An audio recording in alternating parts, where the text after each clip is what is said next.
Maíra, então essa série de lives que eu estou chamando de lives da inspiração, para quem está chegando, né, só para contextualizar um pouquinho, é justamente para a gente compartilhar histórias, né? Então eu trago você para você compartilhar a sua história a partir da maternidade, de transformação, de reinvenção, é, o que que a maternidade te trouxe, que convite que você aceitou, né? E como é que a sua vida se transformou a partir dali. E a ideia é que realmente essas histórias que a gente compartilha aqui inspirem outras mães a se olhar com mais profundidade, com mais consciência, a aceitar realmente tudo que vem, né, tudo que se escancara diante delas com a maternidade, entender que aquilo ali pode ser olhado com carinho, acolhido e transformado, e realmente aceitar essa potência de criar vida na vida delas, né?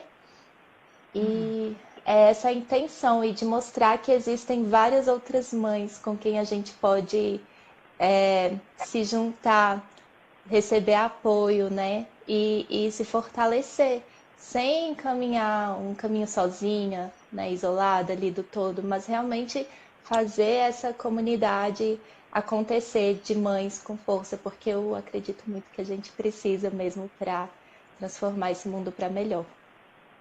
Nossa, faz toda a diferença, né? Eu acho que é o Faz. que sustenta, acho que torna possível e mais leve também, né? Nossa, nem sei, é tanta coisa, né, que chega com a maternidade. Eu tive a Nara Mas com 35 anos. se apresenta antes. Tá. Eu acredito que todo mundo aqui te conheça, né? Mas quem assiste e não conhece já vai entender um pouquinho. Então, eu sou a Maíra, eu sou de São Paulo, eu moro na Espanha já desde 2011. Eu vim pra cá com quase 30 anos, com quase 30 anos. E, não, com 30 anos já tinha 30. E aí eu vim para passar um ano aqui na Espanha. Eu sou jornalista de formação e é, morei no Brasil, tipo, nos 10 anos que eu estava formada, eu trabalhei como fotógrafa. Nos últimos anos eu também atuei como cantora. Sempre tive uma coisa meio de muitas vontades, muitos desejos profissionais, muitas habilidades, muitos gostos, né? Muitas paixões. E até uma dificuldade de como fazer para conseguir estar me sentindo realizada, porque quando eu exercia uma coisa, eu sentia falta de outra. E aí eu vim para cá para estudar fotografia por um ano, fazer tipo uma espécie de um ano sabático, que surgiu a oportunidade. A ideia era estudar fotojornalismo, mas aí eu cheguei aqui e achei o curso super batido, porque eu já tinha feito tanta coisa, que eu acabei mudando para fotografia artística. E foi bem curioso, porque nesse ano minha mãe faleceu, ela estava doente fazia 3 anos já, e eu acabei voltando para o Brasil para ficar com ela nos últimos dias de vida dela, que ela estava com câncer, né? E a partir daí eu até tive uma oportunidade na hora de fazer a triagem das coisas dela, guardar as coisas dela, encontrei um monte de fotos dela, que eu trouxe de volta para a Espanha, que eram fotos que meu pai tinha feito dela, que eu não sabia muito bem do que, mas pescava que era no início do casamento, depois eu descobri que era na lua de mel, e eu transformei isso num projeto fotográfico que virou um livro, enfim, eu publiquei um livro sobre ela, fiz várias coisas assim antes de ser mãe, em várias áreas profissionais. E aí eu conheci o Alfonso, que é o pai da Nara, né, no mesmo ano que eu estava aqui fazendo esse curso, acabei decidindo ficar por aqui, né, tipo, senti que minha vida no Brasil não tinha nada muito importante para voltar e tal, falei, vou arriscar, vou ver como é que vai ser esse relacionamento. E eu percebo que eu sou uma pessoa também muito de planejar as coisas muito bem, né? Acho que a maturidade veio para trazer estampar isso na minha cara, né? Uma necessidade de controle. Então era tudo muito planejadinho, assim, então tá, conheci esse cara, vou ficar com ele, e aí depois realmente ele parece um cara muito legal, do qual eu posso confiar, né? Tipo, vai rolar, não sei, enfim. E aí, passou um tempo, eu falei, acho que a gente já curtiu bastante a vida de casal sem filhos, a gente podia ter filhos, vamos ter filhos, né? E aí eu lembro que numa conversa que a gente acabou definindo por sim, vamos abrir essa possibilidade, na mesma noite eu engravidei. Tipo assim, bem, tudo Pediu, regressivo. já veio, né? Pedi, veio sentindo no dia seguinte, falei, se você engravidei, eu falo disso no último episódio da Tenda Materna, que eu fiz com a Clarice, fez live com ela hoje, né? Aham. que a Ana Paula Cury fala que ela previu, né, a chegada do filho dela, o último filho dela, e eu falei, eu também senti quando eu engravidei da Nara. E eu acho que eu também achava que tudo estava planejado, assim, estava tudo já meio, vai vir uma menina, né, tipo, eu já pensei que era menina, senti que era menina, quis a menina, vai ser assim, assim, assado, aquela coisa da expectativa, né, de você idealiza o filho, como vai ser, etc. E tá, a primeira coisa que chegou, a Nara veio, aquele parto longo que eu também tinha estudado para fazer do jeito melhor, né, humanizado, eu vou estar super entregue, nada, eu tava lá super tensa, olhando o relógio para ver qual que vai ser o ascendente dela, se ela demorar mais 20 minutos. Foram 18 horas de parto e eu super tensa, não consegui ser nada, eu não consegui baixar para o sentido, fiquei só no mental, né, avaliando tudo e tal. Isso também hoje eu entendo melhor porque eu estava desse jeito, né? Porque tem muito a ver comigo. Mas, enfim, o que aconteceu foi que a Nara nasceu com uma malformação. Primeiro a gente percebeu que ela tinha apêndices auriculares, né, na orelhinha dela. E aí isso era muito evidente, então veio um medo, assim, será que ela é surda e tal? Mas aí a gente investigou e viu que não. E logo na primeira semana eu percebi que ela tinha o rosto desalinhado, né? Tipo, que era assimétrico, e aí eu falei, nossa, tem alguma coisa estranha, a mandíbula dela não é igual dos dois lados e tal, e eu comecei a investigar e descobri que ela tinha uma malformação na mandíbula, ela não tem uma parte da mandíbula dela do lado direito, e isso faz com que o lado dela fique um pouquinho mais atrofiado, né, e isso compromete também na respiração, no crescimento do osso, enfim, tem uma série de coisas que a gente teve que cuidar. Então, acho que o primeiro impacto que veio, assim, com a maternidade, eu não terminei de me apresentar, para só explicar que me tornei educadora parental, né, nesse processo. Mas, enfim, vou chegar lá. Quando eu descobri isso, foi um baque, né, porque, claro, isso não estava nos planos. Acho que ninguém planeja ter uma criança que vai ter um problema de saúde ou algum tema em relação a isso, né, ao bem-estar dela. E então eu já tive que ir atrás de muita informação para poder saber o que eu tinha que fazer para poder ajudar minha filha. Eu tive a graça de não ter descoberto isso durante a gravidez, nada detectou, porque as crianças que têm esse problema podem ter o rosto muito comprometido e acho que eu ia ficar investigando, eu ia ficar muito impressionada, acho que eu ia ficar com muito medo. E assim, um extremo seria como o Garoto do Extraordinário, não sei se você viu esse filme, sabe? Ainda não. Chorei, pode, meu filme, eu falei, nossa, minha filha pode ter nascido assim por causa dessa malformação e tal.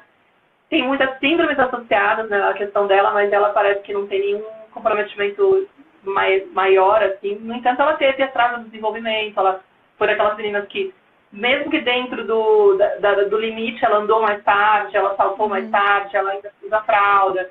Enfim, várias questões que contribuíram. E eu acho que o que aconteceu foi que, claro, eu, do meu jeito de ser, uma pessoa que sempre fui muito estudiosa, sempre fui muito dedicada a... Se eu estou enfrentando um desafio, eu preciso saber tudo sobre isso para poder saber como fazer. Eu fiz isso com a maternidade, eu fiz isso com essas questões em relação a ela, né? Fiz isso com mil coisas na minha vida. E aí eu percebia que, independente da questão da malformação dela, que só para dar uma história assim, trouxe mais pelo ponto de que a gente vai falar da potência, né? Mais pra frente eu posso elaborar. Mas, independente dessa questão, eu mergulhei muito na questão da criação com apego, da criação consciente. Todos esses termos começaram a surgir, por sorte também vieram durante a gravidez, antes de eu me tornar mãe. Então, acho que isso contribuiu para que, de certa forma, eu poupasse minha filha de muita dor, porque acho que antes de estar grávida, eu estava muito no piloto automático. Eu não tinha questionado muito essa questão, a não ser aquela coisa óbvia do vou tentar fazer melhor que meus pais, né? A gente sempre tem essa questão. Vou evitar os erros deles. Mas não tinha essa clareza da importância de você validar o sentimento da criança, ensinar ela a lidar com as próprias emoções, de entender que o choro, na verdade, é algo necessário, que a criança precisa se expressar através do choro, que se você castiga, você está, na verdade, fazendo a criança se sentir pior, e que isso não colabora para que ela possa ter... meu primo entrou, olha só! E que você, às vezes, você não tem noção da consequência que tem a atitude que você está tendo com a criança, né? Você acha que simplesmente dá para reproduzir aquilo que seus pais fizeram, algumas coisas. Eu não tinha refletido sobre isso. E aí eu tive a sorte de encontrar uma amiga minha no Brasil quando eu estava grávida, que estava com um filhinho de 1 ano e meio, e que estava super já avançada em vários estudos da comunicação não violenta antes de ser mãe. E depois ela começou a se meter em grupos de criação consciente, estudando Laura Gutman, sei lá, eu comecei a ler o Carlos Gonçalves através de indicação dela, né? Eu li o Bessame Multi, grávida. Foi legal, porque como o Alfonso ele é espanhol, eu já consegui trazer ele, assim, e o Carlos Gonçalves, ele tem um jeito muito jocoso, muito brincalhão, ele é muito leve, e ele é muito humor espanhol, assim, então o Alfonso já comprou a ideia logo de cara. Eu falei, vou ter que brigar com ficar enfrentamento é um horror, né? Mas, de certa forma, eu percebia que eu ia adquirindo esses conhecimentos e entrei num grupo de mães, né, do Facebook, que foi muito bom para apoiar também. E aí de certa forma, eu percebi que eu tinha um certo protagonismo, assim, nos posts que as pessoas colocavam. Eu tinha facilidade para trazer calma para as mães com o que eu estava trazendo, das coisas que eu estava estudando. E aí, uma hora eu falei, cara, só que tá muito pequeno, assim, o alcance, né? Tá, tipo, um post que tem 20 pessoas lendo e que é muito legal, mas que é uma informação que realmente traz um alívio enorme. Para mim, tá fazendo muito bem, porque não tentar transformar isso numa coisa maior. Aí eu tive vontade de criar minha página no Canto Maternar. Isso foi em 2017. Na verdade, eu fiz uma prévia, eu comecei a estudar. Foi uma coisa que casou, né, na verdade, porque decidi que eu ia ficar com a Nara por 1 ano, pelo menos. Aí, quando ela ficou com 1 ano, eu falei, eu acho que eu quero transformar isso em 2. Um pouco também de pensar no que era ideal para ela, né? Só que aí, quando começou a chegar perto dos 2, eu tava naquela urgência do tipo, pelo amor de Deus, eu preciso trabalhar. Eu preciso me sentir realizada em outras esferas da vida, eu não posso ser só mãe, né? Ser só mãe não é suficiente para eu me sentir bem comigo mesma. Mas tinha uma pressão de que, tipo, o melhor para ela é isso. E eu tava muito plugada ainda na ideia do só olhar para a necessidade da criança, me sentir mal. Acho que provavelmente muitas de vocês se identificam com isso. Sentir mal com a ideia de tirar da minha filha algo que é tão importante, que é a presença materna, que é uma necessidade que eles têm, que é muito biológica, entendeu? E é muito necessária nessa primeira fase. Então eu me sentia egoísta de achar que eu podia reivindicar esse espaço. No entanto, eu comecei a me movimentar para poder fazer isso ser viável. Eu falei, eu vou trabalhar desde casa, porque assim eu consigo conciliar as duas coisas. Aí comecei a estudar marketing digital, comecei a estudar empreendedorismo criativo com a Rafa Capaz, fui atrás de um monte de... Estudei o universo da afiliação, trabalhei muito tempo como afiliada. E aí nisso surgiu o primeiro VLW Nara, né, que era um perfil que eu tinha feito para poder falar sobre a introdução alimentar da Nara, que eu fiz através do método do Baby Led Winning, que era muito legal, foi muito divertido. Só que lá eu não tinha rentabilidade nenhuma. Eu falava do que eu estava fazendo, eu fazia uma foto do pratinho dela todos os dias, eu compartilhava o que eu estava fazendo com a Aline Padovani, que eu já estava fazendo um curso com ela, tudo eu fazia curso. Não, quero saber como é que faz. Eu sou a louca dos cursos digitais. E aí eu acabei montando esse daí, só que falei, cara, porque eu não tô ganhando com isso, né? Não dá, é insustentável, não tem como ficar num perfil desse só fazendo isso. E aí eu acabei percebendo também que não era exatamente o tema que eu queria abordar por muito tempo. Era muito legal enquanto estava sendo introdução alimentar. Mas depois, eu vou continuar falando de introdução alimentar e a Nara vai crescer. Eu falei, não, o que eu curto, na verdade, é acompanhar o desenvolvimento da criança, entender os desafios comportamentais e falando meio, aqui eles falam sobre a marcha, né? Enquanto a coisa vai acontecendo, você vai, tipo, se instrumentalizando e mandando, colocando em prática, enfim. Aí eu criei Canto Maternar. Nessa época, foi bem quando eu entrei no Zoom de mãe também, com a Clarissa, né? Com a Clarissa Jaquiara. Então foi muito legal, porque eu acabei tendo a experiência de viver o Zoom com ela, me inspirar com o trabalho dela e produzir material muito parecido com o que ela estava ensinando lá mesmo, assim. E aí a paixão foi crescendo, e eu nem imaginava que em 3 anos ia ter esse tamanho, com um público tão grande. Mas foi assim que surgiu o Canto Maternar. E aí lá eu falo de criação consciente, falo de autoeducação, eu falo principalmente da maternidade como caminho para a autoeducação. Eu acho que eu me entendi muito, assim. Não sei se eu estou falando de... Tá ótimo, pode continuar. Tá. Não, porque eu não sei se você quer fazer uma sequência de perguntas, se alguém tem alguma dúvida para colocar. Mas era essa a ideia, tipo, eu comecei a entender que a maternidade, aí respondendo uma das perguntas que você fez, ela faz isso, né? Tipo, ela te escancara questões tuas que estão meio aí ocultas, que às vezes não são inconscientes. Então, tipo, sei lá, essa necessidade do controle foi ficando muito evidente, por exemplo. Eu tava lá querendo controlar toda a situação. Tipo, eu vou casar, eu vou ficar um tempo vivendo vida de casal sem filhos, aí quando chegar um tempo X, mais ou menos lá pelos 35 anos, né? Não sei quem tem essa mentalidade, eu sou assim. Lá pelos 35 anos, eu acho que eu já vivi bem, assim, tipo, sem filhos, tem que ir para a próxima etapa de desafios da vida, porque, nossa, ter filhos é muito importante, aí eu vou ter uma filha, né, uma menina, pelo menos uma menina, se vai ter dois, eu não sei, mas pelo menos uma menina, para poder fazer, tipo, com que ela seja uma versão melhor de mim, né, porque, coitada, como eu fui muito estragada, ela vai conseguir ser uma pessoa muito melhor, eu fazer muito bem para ela. E aí as coisas não são bem assim, né, depois a gente descobre que não é bem assim, porque, inclusive, quando a gente está correndo atrás de evitar tudo que aconteceu com a gente, no fim a gente acaba reproduzindo exatamente aquilo. E aí foi muito legal, porque eu até uso esse exemplo aqui, às vezes eu falo disso, um dos medos que eu tive, só para vocês entenderem como que eu falo dessa história da autoeducação, né, da importância do que a criança traz pra gente, como é importante porque ela revela uma dor nossa, né. Eu lembro que quando eu percebi que ela tinha esse problema na mandíbula, veio uma tristeza muito grande, uma pena muito grande. Primeiro veio a culpa, tá? Primeiro veio a culpa do tipo, de certeza que eu fiz alguma coisa de errado, que isso também é uma forma de você entender como que você dialoga internamente com você mesma, né? Quais são os seus sentimentos mais comuns? Se eu tô sentindo culpa aqui, é porque eu me culpo em outras esferas da vida, não é só aqui só tá mais óbvio, né? Mas veio uma culpa muito grande de imaginar que eu tinha feito alguma coisa errada na gravidez, né? Tipo, se ela nasceu com uma malformação, o que seria uma malformação?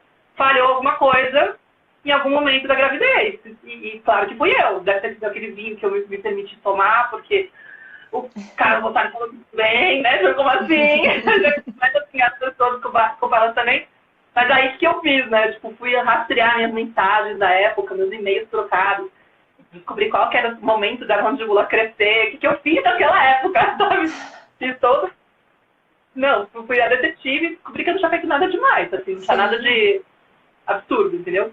Falei, bom, nem sentimentos ruins, enfim, sei lá, não tem mais nada a ver porque ela veio assim. Mas tive que trabalhar esse sentimento de culpa. E teve um momento que eu senti muita pena, muito medo, né? O que vai acontecer com essa menina quando ela perceber que ela tem isso e como que ela vai se enxergar? Né? Como que ela vai ser capaz de se amar com um rosto assimétrico? Como que vai ser para ela conseguir um namorado? Será que os caras vão rejeitar ela? Né? Como que vai ser na escola? Será que ela vai sofrer bullying?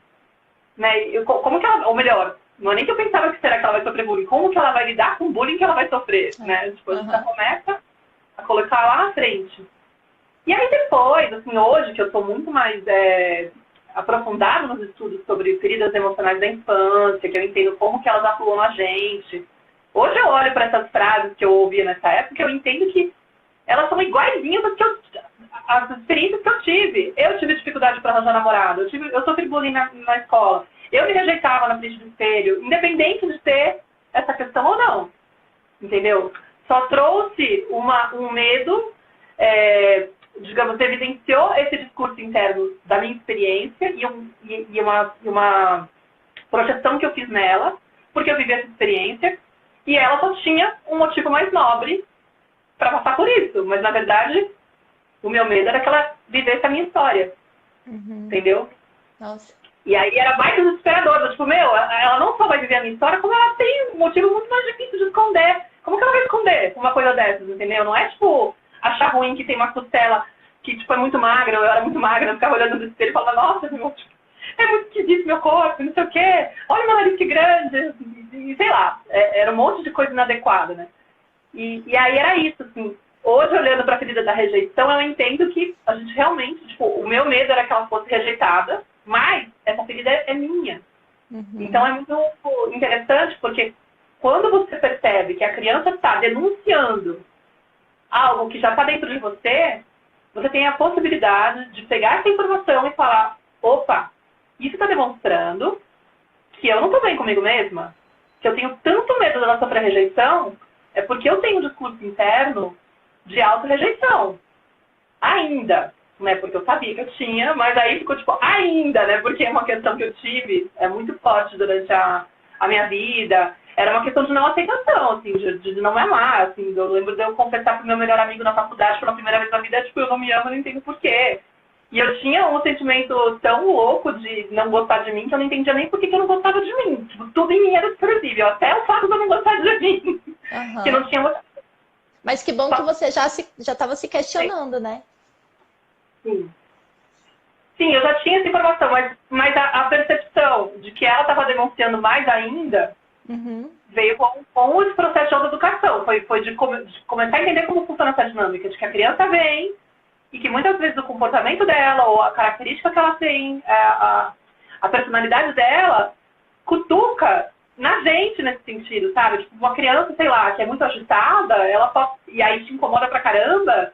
Por que me incomoda pra caramba? Provavelmente porque eu tive a minha agitação muito reprimida, né? Às vezes, ou porque nesse momento eu não tô conseguindo lidar com alguma coisa que tá, sabe? Eu também tô fora do meu lugar e eu não tô conseguindo ajustar isso. Então, às vezes pode ser uma coisa pontual, pode ser a da tua história, né? E aí é muito doido essa forma de você olhar para a relação, né, que você tem com o outro, do quanto ela pode estar espelhando o seu mundo interno. É muito lindo. Assusta por um lado, né? E provavelmente você deve ter falado disso com a Clarissa, porque é a mesma pegada que a gente tem. Assusta por um lado, porém, é ao mesmo tempo um presente que você recebe da criança o tempo todo. É como se ela estivesse todo o tempo te ajudando a falar, olha, já prestou atenção nisso? Você reparou como você tá, sei lá, com a tua agressividade reprimida, sem conseguir se colocar, e aí a criança de repente está lá, tipo, num momento, numa fase que ela está super agressiva, e você fala, como é que está o meu discurso interno? Né? Tem o pai da antroposofia que você deve saber, né? O Rudolf Steiner fala, né, que toda educação é autoeducação. E é bem isso, a gente está aqui, sim, para guiar, orientar nossos filhos, né, nesse mundo. Eles nos escolhem, né, como guias nesse mundo, mas eles também nos guiam, né, num caminho de maior consciência, realmente, de percepção de quem a gente é, de verdade, e de libertação, porque é isso, você foi falando e em vários momentos eu me vi também, porque eu passei a minha vida nesse processo de não aceitação de quem eu era. Só que eu me escondia e nem pensava, eu não gosto de mim. Eu acho que eu não me lembro de pensar, sabe, de me questionar. E isso aconteceu muito depois. Eu achava que eu era daquele jeito ali e eu tinha que ser diferente, tinha que alcançar um ideal e focava em alcançar isso independente de como eu estivesse me sentindo. Eu estava me sentindo mal, então eu tinha que esconder aquilo ali, pronto, porque aquilo ali não fazia parte de mim. E é muito, muito pouco mesmo isso tudo. E a criança nos traz realmente esse presente. Hoje eu vejo essa riqueza, né? A gente se nutre muito de tudo que eles nos trazem. Porque o João, quando ele tá nervoso, eu realmente percebo que, poxa, o que eu tô passando aqui, que tô transmitindo isso também para ele, e ele é um espelho, né? É uma projeção do que eu tô trazendo aqui dentro de mim. É isso que você falou. Pode falar, termina. Não, fala que aí depois eu vou colocar outra pergunta.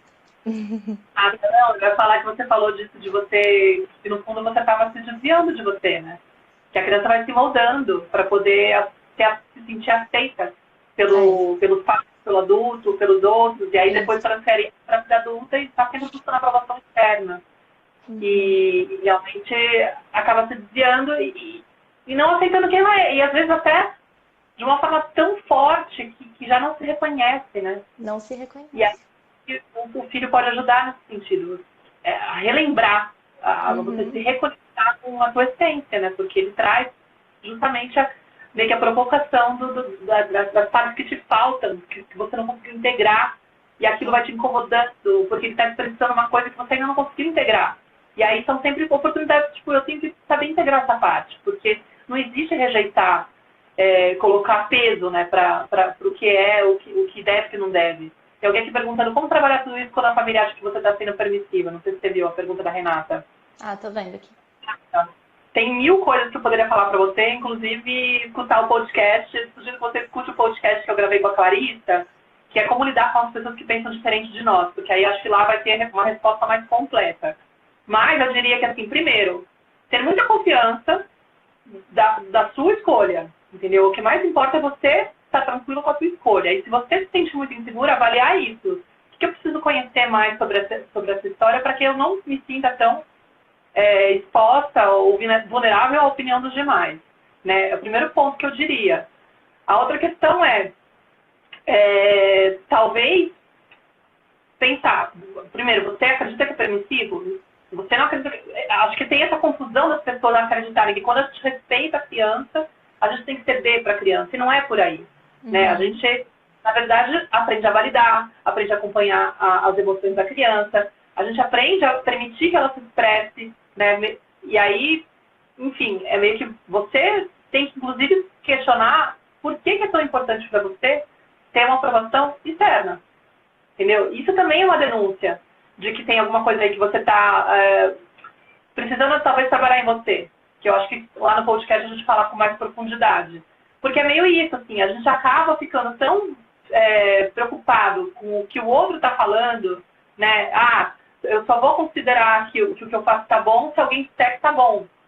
Mas essa busca, na verdade, essa resposta, essa segurança tem que ser sua, com você mesma. Quando você estiver em paz com a sua escolha, quando você estiver segura, tanto faz que o outro acredite que é permissivo. É só a opinião dele, é o mundo dele, é o óculos que ele está usando. A Byron Katie explica isso muito bem no trabalho dela do The Work. Eu fiz uma série uma seleção de uma série de vídeos dela fazendo o trabalho do The Work. Coloquei no meu YouTube lá no Canto Maternar. Se vocês quiserem olhar no canal do YouTube, tem, uma sequência de temas relacionados, a maioria sobre maternidade, alguns sobre relacionamentos, outros sobre irmão por irmã. Mas, assim, é muito interessante de você ver, porque você percebe que as pessoas estão sempre falando através da perspectiva delas. Então, assim, não importa se ele acredita que é permissivo. Porque, tipo, na visão dele, aquilo pode ser, meu Deus, você está expondo a criança para o outro extremo, entendeu? E você sabe que não é. E essa pessoa não tem capacidade ainda de entender. Então, simplesmente confie, siga no seu caminho, que a pessoa pode assimilar ou não, mas não crie expectativas de que o outro mude. Simplesmente seja coerente. Eu acho que a gente quando a gente constrói essa segurança, a gente vai se desapegando dessa necessidade de ter aprovação externa. O mais legal é você trabalhar a sua necessidade de aprovação externa. Sabe? Tipo, começa a trabalhar isso. Por que eu preciso da aprovação dele? E como que eu faço para amenizar essa necessidade? Né? Então, se pergunta, o quanto eu tenho me aprovado? Porque essa aprovação tem que ser sua com você. Entendeu? Acho que é por aí. Fala a pergunta aí que você quer fazer. Só uma coisinha também dessa questão, eu concordo com tudo que você falou, e uma questão para cuidar também nessa, né? Uma pessoa fala que eu sou muito permissiva, eu educo de uma maneira, talvez o pai da criança queira educar de outra maneira, e só cuidar para não entrar no embate sobre essas questões, também na presença da criança, né? E discutir de forma harmoniosa isso, num diálogo legal, assim, cuidar para ter um tempo para isso, e entender o que cada um acredita realmente, como deveria ser essa criação, com uma escuta realmente respeitosa do outro. E eu falo isso porque eu mesma já vivi isso aqui em casa. A forma como eu acredito na educação dos meus filhos é diferente da forma como meu marido acredita. Então, muitas vezes eu já quis mostrar para ele a minha forma de ver e empurrar, né? Falar, olha aqui, você tem que ver da mesma maneira. E não é assim que funciona. E quando a criança está junto, é pior ainda. O resultado não é positivo. Então, é um cuidado realmente para a gente ter, porque as nossas crianças percebem, né, sutilezas, assim. E é bem poderoso quando a gente se abre ao diálogo. Então, a pergunta... Pode falar. Ela acabou de falar que era pai, e eu achei que era família, pensei na casa da sogra, casa da avó, casa da cunhada, aquelas coisas, né, que tá todo mundo dando pitaco, mas parece que é o pai mesmo. E aí eu concordo com você. Uhum. É o pai mesmo. É super de expor a criança nessas discussões, situações, com certeza, e que esse papel que às vezes a gente coloca de, tipo, virar a mulher que sabe mais, que fica educando o marido, cara, ele se conecta pra caramba, ele pode até ser contraproducente, assim, ele é pior, eu concordo É pior. que piora. Então, às vezes, assim, é aquilo que eu falei, é ser coerente, é você fazer daquele jeito que você acredita, porque o que acontece? A criança começa a criar um vínculo muito forte com esse pai mais consciente que está promovendo essa outra forma de acolher os sentimentos, né? E aí o pai que está meio na outra pegada, em algum momento ele vai perceber. Tipo, a criança vai te procurar, ela vai confiar mais em você. Porque se ele tem uma pegada punitiva, por exemplo, ela vai ficar com medo dele. A reação dela vai ser outra. Então, pode ser que uma hora ele perceba, mas a gente também tem que ter amorosidade, porque ele também tem as feridas dele, tem o caminho dele, tem a dificuldade dele. Da mesma forma que você está relutando e tentando aprender e aplicar uma coisa que é muito diferente, ele também está, do jeito dele, ainda preso no tempo dele. Ouve o podcast, mas vai. É bem isso, né? E com a nossa mudança, com essa mudança interna, a gente e agindo de forma coerente, a gente se transforma em um exemplo. E começa também a contagiar o que está perto, que é o que você falou, né? A pergunta que eu queria é porque você foi falando e eu anotei aqui a questão de você falar, né? Não queria ser só mãe em determinado momento. E eu acho que muitas pessoas passam por isso, muitas mães passam por isso, porque a gente pode até planejar, como você planejou, um tempo maior para ficar com as crianças, mas a gente tem outras formas de se nutrir, né? E outras maneiras de se sentir inteira também ali. Então a gente não é só mãe, a gente é outras coisas, outras inúmeras coisas que tem que ser olhadas com cuidado e ter a atenção necessária. E aí eu queria que você trouxesse assim como é que você buscou esse caminho, né? Com mais tranquilidade, realmente. Pontuasse mais nessa questão, para talvez dar um insight para quem se sente muito presa a só ser mãe, né? Que é já uma potência muito grande. É necessário que a gente sim se dedique à criança, mas também se abra às suas outras necessidades, vontades e desejos, para se sentir, inclusive, mais leve. E a criança entende, sente também, né? Essa liberdade, essa felicidade, inclusive, a alegria maior da mãe, sendo ela mesma em outras situações, que não só mãe. Sim, eu acho assim, que quem começa a estudar esses temas, né, que eu mais ou menos tinha falado lá, começa a estudar a criação com apego, e aí a gente às vezes distorce um pouco a interpretação, né, do que significa isso, porque fala-se tanto na importância de você acolher a necessidade da criança, que parece que você tem que preservar a criança de tudo, que você tem que blindar ela de qualquer sofrimento, então você tem que evitar que qualquer coisa aconteça com ela, porque você sabe o trauma que vai ter, você sabe o que vai provocar, nossa. E você fala, não, olha as feridas que eu carrego, eu não quero que isso aconteça com ela, porque meu pai não estava lá no tal momento, porque minha mãe falou tal coisa, eu não posso fazer isso com meu filho, né? E uma das coisas que a gente fala é da ausência, né? Eu, por exemplo, estudei em colégio integral, eu ficava 12 horas por dia na escola. Eu chegava às 7 da manhã e ficava até 7 da noite, então era lanchinho da manhã, almoço, lanche da tarde, jantar. Então, acho que eu tenho uma ferida da ausência materna muito forte. E minha mãe, quando chegava à noite, depois que eu fui fazer a biografia humana, o processo terapêutico da Laura Hutman, né, eu fui investigar mais detalhes da minha vida, e eu não tinha como perguntar para ela, porque ela já tinha falecido. Então eu perguntava para meu pai, para minha tia. E eu achava que minha mãe trabalhava no período integral. Depois eu descobri que não, que ela saía às 3 da tarde. Falei, por que eu ficava até às 7 da noite na escola? Eu, como assim? Ela me abandonou. Só que ela... meu pai estudava à noite e ele chegava de cerca de meia-noite em casa. Então, para ela, eu hoje entendo, né? Tipo, às vezes é muito desgastante estar com, no caso, 2 crianças, né? Eu era a segunda. É muito desgastante estar com as crianças sozinha, né? Então, eu acho que ela criou um jeito lá de, tipo, vamos fazer desse jeito, porque aí fica menos coisa para eu fazer à noite, para eu dar conta. Então, a gente já chegava com a janta, né?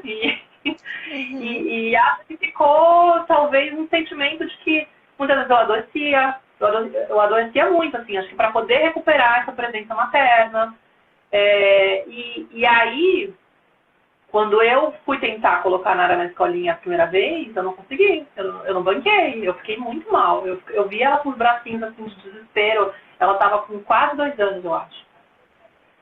Aí eu comecei a falar, não vai dar certo, porque ela tinha que ficar umas 3, 4 horas na escolinha, e eu tinha que pegar metrô em Madrid para poder ir até lá. Aí a volta tirava 1 hora. No final tinha, 2 horinhas em casa, não compensava, sabe? Uhum. E ainda vem do desespero dela, falando, não tá compensando, eu tô gastando dinheiro, eu não ganho o suficiente para pagar essa escola, né? Já não é... Não tá fechando a conta. O tempo que eu tô em casa não é suficiente para eu render e conseguir rentabilizar minha página.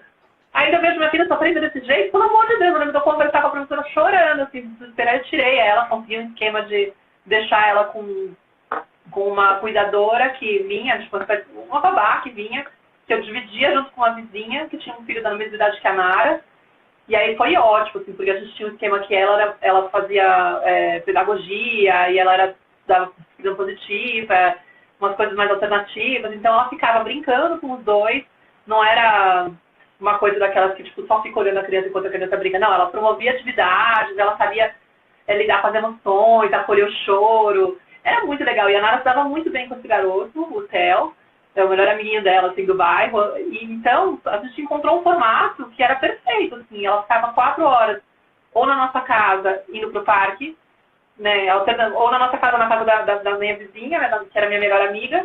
E aí eles iam pro parquinho, estavam brincando em casa, às vezes com algumas coisas. E aquilo fluiu. Só que, de fato, rolou isso. Assim, tinha uma culpa muito grande, né? De eu querer ocupar esse outro espaço, no primeiro momento. Até que eu comecei a perceber que não dá pra você ficar olhando só pra criança. Né? Isso é uma cilada gigante. Em todos os aspectos, gente. Num primeiro momento, eu entendo que a criança realmente é totalmente dependente. Você tem que estar lá, se dedicando. É super importante. Quanto mais você puder, perfeito. Se tá difícil, você pega mais trigo, mais apoio, para você poder realmente estar o máximo que você puder disponível para a criança. Mas existe uma questão um movimento muito fácil da mulher de assumir, que é uma anulação de si mesma, por conta, inclusive, de feridas emocionais da infância. Por quê? Porque a gente muitas vezes foi colocada, logo na primeira infância, num papel de cuidadora dos adultos.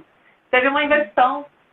Muitos de nós crescemos em lares disfuncionais, onde tinha um adulto com problema, sei lá, ou com álcool, com depressão, ou com problemas demais, de grana, ou brigas demais. E muitas crianças tiveram que se anular no sentido de que eu não posso ser um peso para esses pais, eu não posso dar problema porque eles já têm problemas demais. Ou eles estão tão mal que eu preciso cuidar desses pais, né? Eu preciso dar um jeito para que eles fiquem bem. E aí se transforma no cuidador, né? Inverte o papel como cuidador e começa a se anular. Então, tipo, a minha necessidade não pode ser expressa. Mas, assim, ela se torna tão hábil com isso que ela começa a nem se escutar. Né? Não tem mais intimidade emocional com o próprio sentir, com o que eu quero, com o que eu preciso. É do tipo, não, deixa que eu me viro. Uhum. E aí vira uma criança que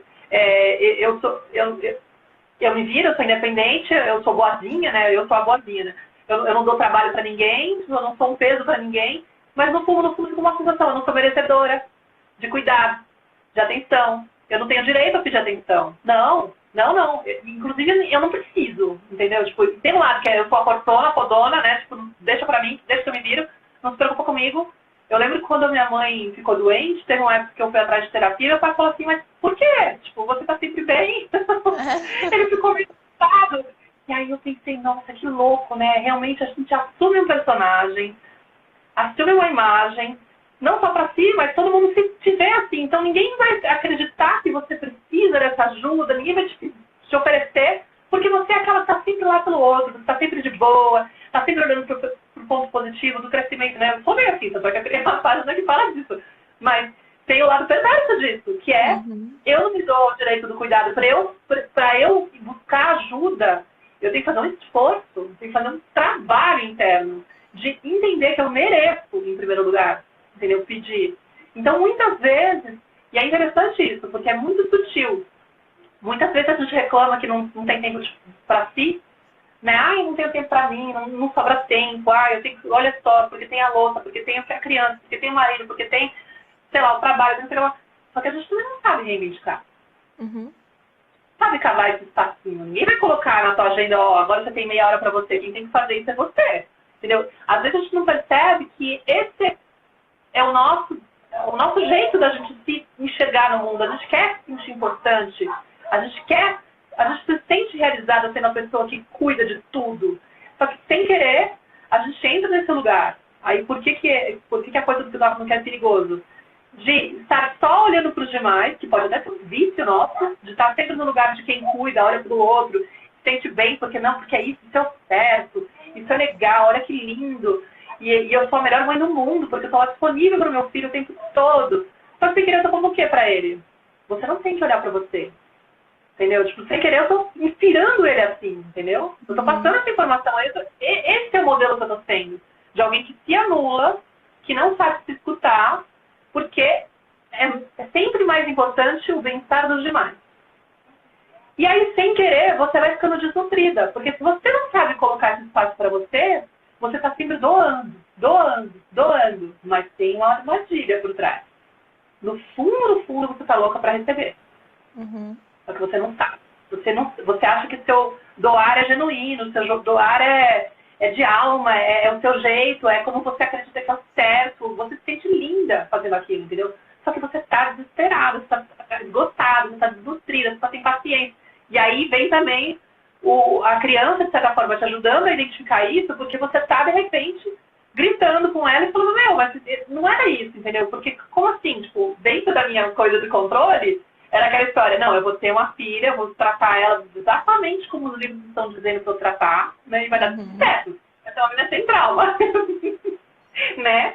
Só que não, 20 vezes. Primeiro que não tem essa de que não vai ter trauma, né? Isso também é uma viagem na nossa cabeça no começo, que é uma má interpretação. E depois, que sim, se eu não estou me nutrindo, cara, eu não vou conseguir oferecer essa coisa com tanta paciência. Porque, no fundo, eu não estou sabendo me dar o espaço de autocuidado. E aí a criança acaba te trazendo essa informação. Ei, você tem se cuidado? Porque você não tem como me dar alguma coisa que você não tem dentro de você. Entendeu? Então, comecei a entender que depois comecei a, inclusive, ler referências sobre a ordem sistêmica, desde como fala a constelação familiar. O mais importante é você. A prioridade na sua vida tem que ser você. Depois vem o casal, depois vem o filho, sabe? A gente faz uma inversão de ordem. Quando vem a criança, é natural que a gente faça esse mergulho, conecte e fique lá, né? Tipo, claro, ele nasce dependente, ele é neoespécie, inclusive, né? Quando ele nasce. Então é totalmente compreensível e entendível, e é isso. Só que tem uma hora que você tem que começar a aprender a olhar pra você, tipo, amiga, de preferência também durante esse processo. Não dá pra se anular por causa do bebê. Mas tem que se cuidar também, né? Mas é importante realmente estar lá. Mas tem horas que a gente começa a sentir um chamado muito grande para a vida, para exercer esses outros papéis, e rola aquela culpa de tipo, não, isso aí não está na cartilha de ser a mãe ideal, a mãe perfeita. Quer ser a mãe perfeita. Que, aliás, a mãe perfeita é a mãe que aceita que não é perfeita. Entendeu? Essa que é a mãe ideal. Essa que é a mãe que seu filho precisa. A mãe que aceita e integra as imperfeições. Porque é da natureza humana ser imperfeito. E, no fundo, é isso. Se a gente fica querendo se consertar o tempo todo e ser sempre exemplar em tudo, e só pensar que, tipo, assim eu blindo a minha criança porque nunca vou falhar com ela, nossa, a gente está o tempo todo se cobrando com um discurso de crítica, exigência. Cada vez que a gente falhar, a gente vai ficar se martirizando internamente, chicoteando. E cada vez que a criança falhar, o que a gente vai fazer? Projetar nela que ela não está dando o melhor de si. Entendeu? Então, tem que aprender a reivindicar esse espaço para que você realmente esteja bem, para que você tenha espaço de nutrição emocional fora, ou de estímulos de vida, de inspirações. Você não precisa ser sua mãe, entendeu? Você tem todo o direito do mundo de reivindicar outros papéis e de exercê-los da forma com liberdade e tal, para que você possa se sentir realizada. Foi ficando cada vez mais evidente que o mais importante para que a Mara ficasse bem era que eu estivesse bem. Que eu reivindicasse um espaço de que o que para mim importa. E quando você tem essa confiança de que é realmente importante você se dar essa atenção, você resolve essa coisa dentro de você. Você tem tanta confiança que a culpa já não chega. Não faz sentido. Você não vai com culpa para fazer a outra atividade, encontrar suas amigas, mesmo que ela esteja com uma versão de um pai que você ainda acha que não é o ideal, entendeu? Porque a gente fica querendo controlar também, né? Ah, não, eu vou deixar com ele, mas ele tem que fazer do jeito que eu faria se eu estivesse com ele. E aí vai pro tal do jantar com a amiga, tipo, monitorando o cara, falando mal do cara, tipo, preocupada com o cara, se sentindo culpada. Ah, será que... Meu, relaxa, tipo, é o pai que ela tem, no estágio onde ele tá, na versão dele. Deixa ele aprender a ser sabe, a se deparar com a filha e crescer com ela no tempo dele, né? E relaxa, vai cuidar de você. É importante, né, também, né, que ele traga toda a riqueza que ele é para essa relação. E você trouxe essa coisa do se doar sempre, né? Se doar sempre. E acaba que eu vejo que a gente entra num processo de vitimização quando isso acontece. E pensando que o mundo te deve muita coisa, porque você está sempre entregando. E é isso também que você falou, da confiança. No momento que você adquire essa confiança de que realmente você precisa se dá essa prioridade, porque se é prioridade, realmente você precisa priorizar, você precisa marcar que seja na agenda um tempinho para você se cuidar, né? Se nutrir do que você gosta. Então é isso, esse cuidado mesmo de não apenas se doar e achar que o mundo te deve tudo, porque você tem que ir atrás do que gosta também, né? A gente está aqui com um pouquinho mais de 10 minutos sobrando. Essas lives passam muito rápidas, é muita riqueza. E cadê os pais assistindo a live? E eu queria que você me trouxesse, assim, eu gosto sempre de perguntar como é que isso está reverberando na sua filha, né, na Nara. Por exemplo, você traz todo esse conhecimento, você aplica isso na sua maternidade. Como é que você percebe ela agindo a partir disso, dessa forma mais consciente de educar que você traz? E aí, dentro desses 10 minutinhos, se você quiser já emendar também, uma dica para as mães, né? No dia a dia mesmo agora, que elas possam implementar já, que não precise buscar de fora, mas algo que já esteja ali pronto para elas, que elas coloquem na vida, para trazer um dia a dia mais leve. Tá. Dessa questão do que eu vejo na Nara, eu acho que é surpreendente, cara. É impressionante como tem efeito e como surpreende, porque eu vejo maturidade emocional, numa forma de expressar uma confiança muito grande, de repente colocar um limite, falar, mamãe, você não pode falar assim comigo. Eu falei, aí sei lá, eu ouço. Às vezes a minha reação é usar a minha criança interior birrenta e falar, mas você também falou assim comigo. Aí ela fala, mas porque eu falei assim com você, isso não quer dizer que você tem que falar assim comigo. Tipo, aí eu penso, cara, isso é verdade, não tem sentido eu justificar a minha falta de controle na falta de controle dela, né? Tipo, não, porque senão fica uma coisa de duas crianças brigando. Nossa, então eu me surpreendo porque sim, tem questões que muitas pessoas podem olhar e falar, nossa, menino insolente, falta de educação. Eu não, porque eu tenho essa... Mas eu falo, cara, eu na idade dela jamais responderia assim para os meus pais, né, para começar. E muito menos com essa clareza, eu nem teria essa clareza, né, essa confiança de acreditar que isso eu poderia reivindicar a eles. Anuladíssimo isso em mim. Outro dia eu estava com ela na cozinha, a gente estava... ela falou, eu quero... Mamãe, a gente pode fazer bolo de maçã? A gente nunca tinha feito. Aí eu falei, olha, eu não sei se tem os ingredientes. Vamos olhar como é que faz, né? A gente procurou na internet como que era, ok, Google, vamos lá, com medo de falar e sair da live. E porque ele assona, né? Ele fala sozinho no telefone. Procurei os ingredientes e falei, olha, vamos olhar na cozinha, né? Eu já preparo ela pra ela ter ideia, né? Pra gente verificar se tem todos os ingredientes. Porque pode ser que a gente tenha, pode ser que a gente não tenha, pra não frustrar, né? Pra evitar a frustração. Aí chegamos na cozinha, eu comecei a olhar, né, tipo, e de repente, cadê a farinha? Cadê a farinha? Nária, eu não sei se tem farinha.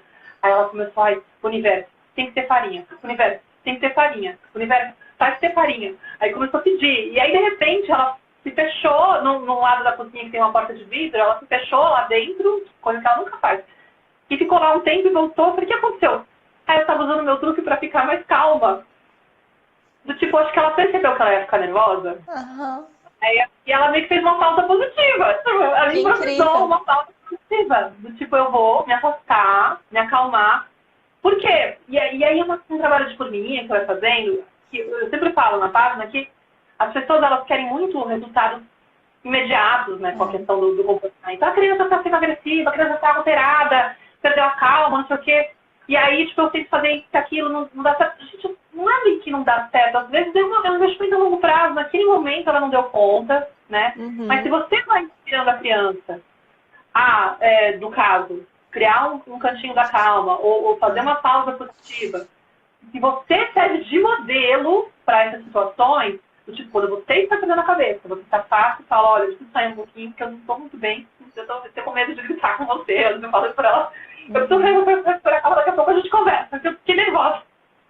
Mas não é um jeito punitivo de me afastar, é um jeito, tipo, de explicar. Quando eu estou nervosa, eu prefiro, no lugar de reagir, recuperar a calma para poder responder para você de uma forma mais ok, entendeu? Quando já tiver com a cabeça no lugar.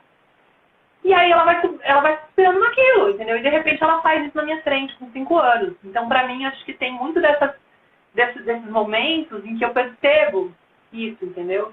Ela usa muito essa frase que eu uso com ela, tipo, ai, mãe, vamos tentar ver se dá certo. Se der certo, legal. Se não der certo, tudo bem. Pode ser que não dê certo. Porque eu tenho que antecipar. Eu sei que muitas vezes o tilt que a criança dá é justamente essa expectativa de que vai acontecer de tal jeito. Ela cria uma imagem na cabeça, de repente chega lá, e não acontece. Aí, ela não dá conta.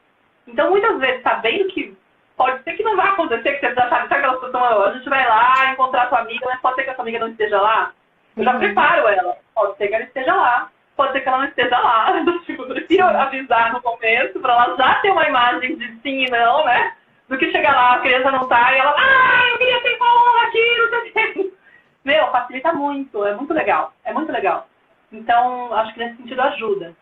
E quanto à outra pergunta que você falou, o que pode trazer leveza, eu acho que o que mais me traz leveza, o que mais me trouxe leveza foi justamente ir aprendendo a integrar as partes de mim que eu rejeitava. Foi identificar que eu tinha muito desse discurso ainda maltratador, de não me aceitar em muitas situações, e o quanto que eu estava me cobrando por conta disso, assim, de como, quando você não se aceita por completo, né, incondicionalmente, a gente fala, quando você não se ama incondicionalmente, você fica com uma exigência interna muito grande. Então, nada do que você faz é bom o suficiente. Você não importa, tipo, você está dedicando horrores para ser a melhor mãe do mundo, você vai ficar ficando na pauta. Tipo, ai não, porque hoje eu gritei, ai não, porque hoje eu esqueci de dar tal coisa, putz, o remédio eu não dei, eu sou muito displicente. Mas, cara, todas as outras coisas lindas que você fez, você não é capaz de olhar para aquilo com valor, né? Então, quando você começa a entender que tá tudo bem também as coisas não ficarem do jeito que seria o ideal e o melhor, que você está em processo, que você nunca vai ser essa mãe 100% exemplar, que isso é uma cobrança de um perfeccionismo que, nossa, ele te coloca num lugar totalmente cruel de exigência, cobrança e falta de aceitação, falta de amor próprio. Então, o trabalho mais bonito é quando você começa a integrar tudo isso, entender que tudo isso faz parte. E que tá tudo bem, que a gente não tem que negar essas partes, tem que saber integrar, entendeu? E aí isso faz não só que você se sinta mais leve em relação a você mesmo, porque não tem essa culpa absurda, não tem essa cobrança, esse discurso maltratador, como a sua relação com a criança vai estar num outro nível. Porque se você se aceita, você consegue olhar para a criança com muito mais amorosidade. Esse amor incondicional que você nutre por você, se aprende a nutrir por você, você consegue ter com a criança. Você já não olha para o comportamento dela desafiador, como se fosse algo que está, tipo, fala, agora ela está passando por isso. O que será que ela tem? Né? Tipo, você consegue ter um olhar muito mais amoroso, observador, muito mais, tipo, nossa, tira um peso. Uma necessidade de controle que a gente tem, aquilo dá uma aliviada. Então, tipo, de fato, hoje olhando para trás e falando, nossa, como eu estava querendo controlar tudo. E que lindo que tudo saiu do controle. Porque, de certa forma, todos os desafios que ela me trouxe para poder escancarar na minha cara que eu estava muito controladora, muito perfeccionista, muito não sei o que, muito exigente comigo mesma, e que eu ainda me rejeitava, foram um presente que eu tive para poder falar, vou trabalhar com essas questões. Aí eu comecei a integrar isso, a me aceitar muito mais. E nesse sentido, eu vivi tenho vivido, né? Não vou dizer que está 100% curado ou trabalhado, mas eu acho que, inclusive, isso é outro ponto, né? A gente está sempre em processo. Até isso, amar o processo. Ao invés de ficar olhando para cada ponto e falando, oi, olha só, ou lá atrás, né? Muitos falam de, mas até agora eu só fiz errado. Como vai ser para o meu filho? Como que eu posso me perdoar? Sim. Justamente. Honrando quem você é. Entendeu? Entendendo que tudo que você viveu contribuiu para que você esteja agora aqui querendo fazer diferente, por exemplo. Se não fosse essa vontade, digamos, esse inconformismo com o que passou, você não estaria aqui se movimentando para mudar e para poder ser uma pessoa mais consciente diante dos seus filhos, entendeu? Então, tudo é maravilhoso nesse sentido. Eu falo muito isso. Não tem perfeição nesse caso, entendeu? A perfeição está na imperfeição. É isso. Caindo aqui. Tá caindo. Eu acho que parte dessa aceitação, né, da própria realidade, a mudança realmente sustentável e verdadeira. Porque até o momento que a gente não aceita quem a gente é e tenta entender isso, é difícil fazer diferente, né? Eu estava tentando buscar uma pergunta que falta um minutinho, mas aqui, com uma criança de 1 ano e 9 meses, como trabalhar o cantinho da calma, né, que você trouxe. Se você conseguir em 40 segundos. Não, vai no meu canal do Telegram, lá eu coloquei umas questões sobre isso, porque acho que busca @canto maternal no Telegram e de repente eu jogo um áudio lá. Mas muita gente perguntou, cria você também. Principalmente, ela não vai conseguir sozinha nesse caso, você vai ter que ir junto, mas acho que vai cair a live. Você vai ter que ir junto com ela. Deixa eu te agradecer. Mais fácil. Vai lá no Telegram. Eu anoto aqui, Renata, para te chamar depois. Aí eu mando um áudio para explicar. Tá Maíra, foi valioso. Foi muita informação rica. Eu agradeço demais.